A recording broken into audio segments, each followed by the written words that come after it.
Good day! Paano nyo malalaman kung fake o orig ang Elixir strings nyo? Okay, pack style yan ha. So, itong dalawang hawak natin is yung original. Ngayon, umorder tayo online. Pero, hindi sa Lyric o sa Guitar Pusher. Ano ba itong pinag-orderan mo, madam? Wala lang, random lang. Okay, so itong orig, kung mapansin nyo, ganda ng print talaga. So, bubuksan natin ngayon ang hindi natin alam kung orig o fake. Kasi online natin binili. Sa Lazada! Yung presyo ng isa is 149 pesos. Yung isa is, wow, mas mahal! 226 pesos. Ayan, no? Yan, 226. So, buksan natin yung mas mura-mura. Tingnan natin kung orig. Kasi parang wala pa sa puhunan. Yung pinagbilan natin, hindi ko na ano. Pero, alam nyo yun, magduda ka na sa presyo. Anyway, open natin. Silyado yan, ha? Ayan.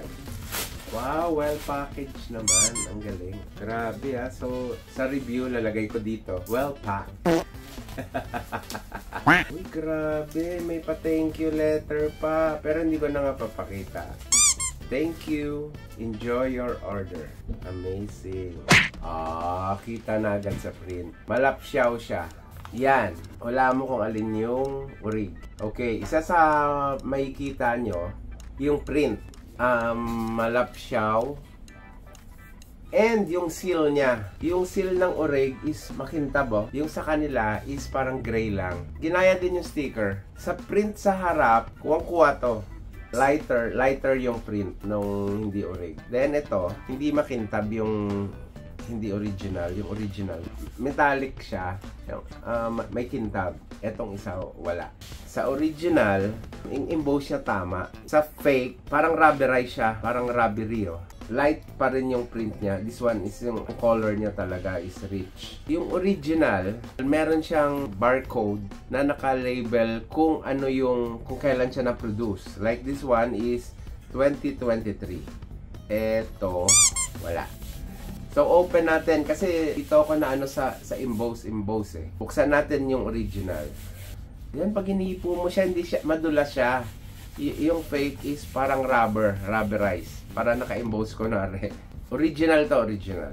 Buksan natin ng yung hindi original. Yun. Yung sa seal, ito siya, oh. Ito yung itsura. Para siyang C, tapos line. Yung sa fake, hiwa lang. Sa loob, makikita nyo rin, oh. Ito, fake. Yung bronze niya, hindi ganun ka-bronze. Yung original. Ito, bronze talaga, oh. Sa print, nakikita nyo na eh. Ang galing yung papel ko, wow, sa loob. Pero, metallic yung pagka-yellow niya. Ito hindi. Parang yellow na wala lang. Ito may pagka-metallic siya. Makintab. Papunta na tayo ngayon sa strings. So, naka-label siya. 11, 10, 32, 42, 52. Ito yung sa fake. Okay.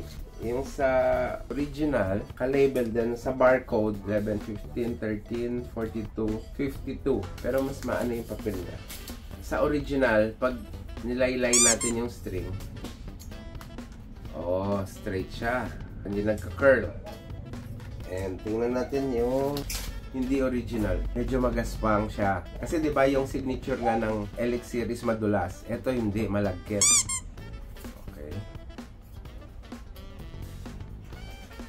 Straight din pero may tigas eh. Pag ginanto mo, ito talaga maaramdaman mo yung elixir na yung dulas. Yan, tsaka malambot siya. Ito tayo sa treble string. Pag ginawakan mo, may texture din na parang madulas. Straight. Okay. Ayan, straight. Ito naman tayo sa yun. Makikita mo, malagkit talaga. Yun na. Nag-curve na yung string niya. Hindi siya straight. Kita nyo? Kita ba siya? Kita ko muna yung original. Yung kintab niya, makintab talaga. Then madulas. Yung ball end is makintab din talaga. Ayan. Madulas siya. Sa hindi original, magkaiba yung ulo. Ayan, oh. Magkaiba yung ulo. Tapos hindi siya madulas. Malagkit. Tapos kulang sa kinang yung bakal.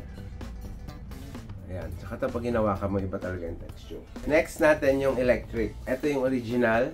At bubuksan naman natin. Yun. Nakita na agad. Sa color pa lang, lighter yung hindi original. So, ganun pa rin. Check nyo pa rin yung color. Ito yung original. Ito, hindi ko alam. Hindi pa natin nabubuksan. Yung shading niya, oh, mas dark, tapos to light. Ito, light lahat. Ganun din, yung orig, merong shade ng black dito. Ito, blue. Buksan natin yung original. Yun, tama lang din yung emboss. Same nun. Okay, open natin muna yung strings ng original. So, ito pag ginawa ka mo madulas, yung signature nga ng Elixir. Pag nilaylay mo, yan, straight talaga hanggang dulo. Ganun din, may texture talaga. So, hanggang dulo, straight siya. Yan, o. Nakikita mo makintab yung mga ball end. Makintab talaga siya. And punta naman tayo dito sa, hindi siya sigurado ako, hindi siya original. Sa bass strings niya, ayun, hindi siya madulas. Sa bass string, na-curve na yung dulo. Hindi siya straight katulad ng kanina. Ayan.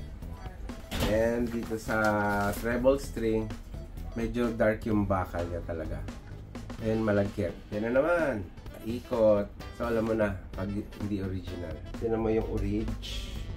Yung ano to, treble to, high E. Ito kahit naka-curve, diretso yan. Kahit anong ikot-ikot mo. Straight siya. Ito yung hindi original. Ayan o. Naka-curve, nakabilog siya. Ito straight pa rin hanggang dulo. Ito hindi orig. And ito pa, using a caliper, tingnan natin yung diameter ng string. Ito, gauge neto is 1046. Original, 00 original. Pag kinaliper natin, yan, 46 talaga. Okay, tingnan natin yung original, 10 talaga. Tingnan natin yung 10 niya. Uy, 95. Kulang siya. So, hindi talaga tama yung tension. Ito yung bass strings ng hindi original. 41 siya. So, hindi talaga nagpo-46. So, ito sa fake string ng acoustic, 00, 50.5. Ang sabi sa papel, 52. Sa treble string niya, 00, 11.5. Dito naman tayo sa original, sinabing 11, 0, 11 talaga. Tapos, yung bass strings niya, nakalagay is 52. Madulas, oh. 52 talaga. So, anong epekto nun sa gitara nyo? Hindi tama yung counter tension nyo sa spring, and hindi tama yung intonation nyo. Kung naliwa, nagda-drop tuning kayo, hindi yun yung tamang tension ang makukuha nyo pag hindi tama yung diameter. Sigurado tayo, intonation maapektuhan talaga. Yun lang po. Sana malaman nyo na rin and aware kayo para hindi sayang yung pera nyo. Shoutout sa Lyric, sa Guitar Pusher, sa pag-provide ng original na Elixir. And umorder kami separate sa online, like Lazada. Ito yung makukuha mo. Pag sa presyo pa lang, medyo magduda ka na. Okay, always buy original. Etong matindi. May nagpagawa, so dinamay na namin siya. Papa-identify ko yung fake and orig. Kasi nakagamit ka, Sir Ivan, yes, ng Elixir na orig. Yes, sir. So bumibili ka ng orig. Saan ka bumibili? Actually, sir, issue sa barko. Okay. So nagbabarko siya. Malamang original talaga yung nakukuha niya. So, eksperimento lang to kung kaya niya identify yung orig tsaka yung fake na string. So, i-jumble ko. Pero ituro mo yung dalawang original sa box lang, pag-identify lang. So, pwede mo, sir, busisihin kung gusto mo.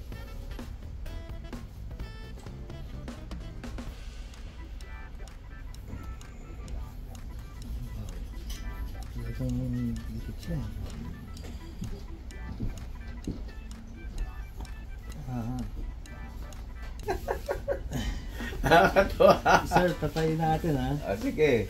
Ang dalawang original. Okay, wait, sir. Clue ha.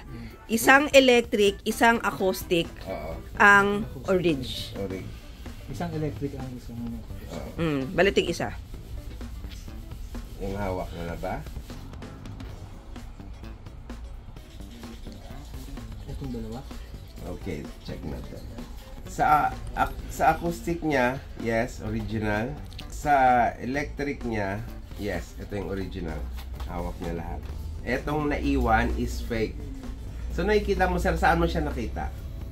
So nakita ko sa texture nung ano eh. Yung pinaka-texture niya. Kasi mostly kasi pag ni-issue sa akin siya, ganito siya, medyo rough siya ng konti. At saka isa pa yung code eh. Yung code. Oo, sir. Ayan. Sir, isang ma-identify mo, isitin mo to parang kulay aluminum. Yes, sir. Yung original Ito yung makintab. Yan. Then, isa pa, is yung emboss niya parang rubber. Yan, sir. Ito madulas dapat. Alright! Ang galing ni Sir Ivan! Yeah! Kanina, na-identify niya through box lang. Ngayon, yung mismong string na. Jumble. O, sir, pakipili yung rig. Pwede buksan, sir. Pwede.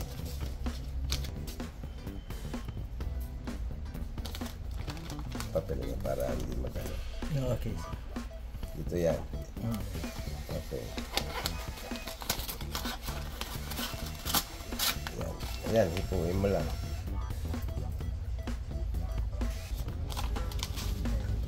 Sa ating rig? Ito, sir. So, sure?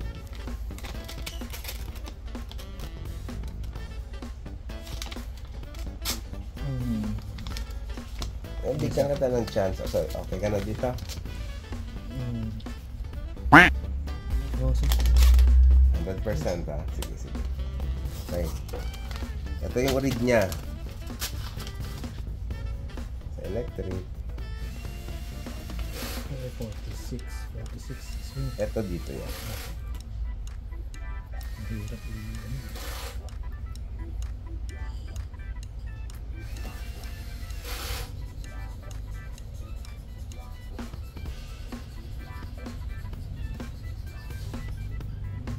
Sabi ni sir, ito yung rig. Okay, sa acoustic niya, ito daw rig. Electric niya, ito. Okay, sir, dito mali ka. This is fake. Ito yung rig. Pag ginawak mo, sir, ganunin mo. Light lang. May gaspang. This one.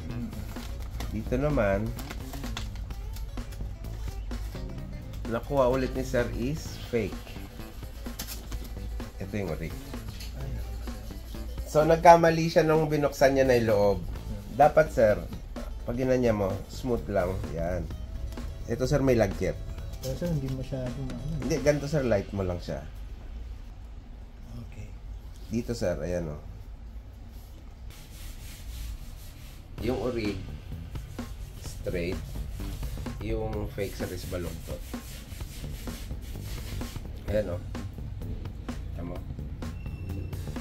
So fake to. Yung print niya malapsyaw. Tapos masyado maputi yung papel. Oh. Yung orig medyo ano siya, dirty white. Saka kahit anong bilot mo yan, kahit ilang taon na nakaganyan yan sa pag binuka mo yan, dapat straight. Dito mabaluktot talaga yung fake. Siya talaga tumutulad na straight. Saka iba yung pag ginanya mo siya o naglalaro. Parang spaghetti. Hindi siya stiff. Tapos tama sa rin yung sukat. Okay. Sa ngayon medyo mahirap na talaga i-identify yung fake and ori. Anyway, sana makatulong sa inyo yung mga maliliit na pointers na to. Tandaan nyo para ma-identify nyo yung nabili nyo kung orig o fake. Okay? Thank you, sir. Sir Ivan, salamat.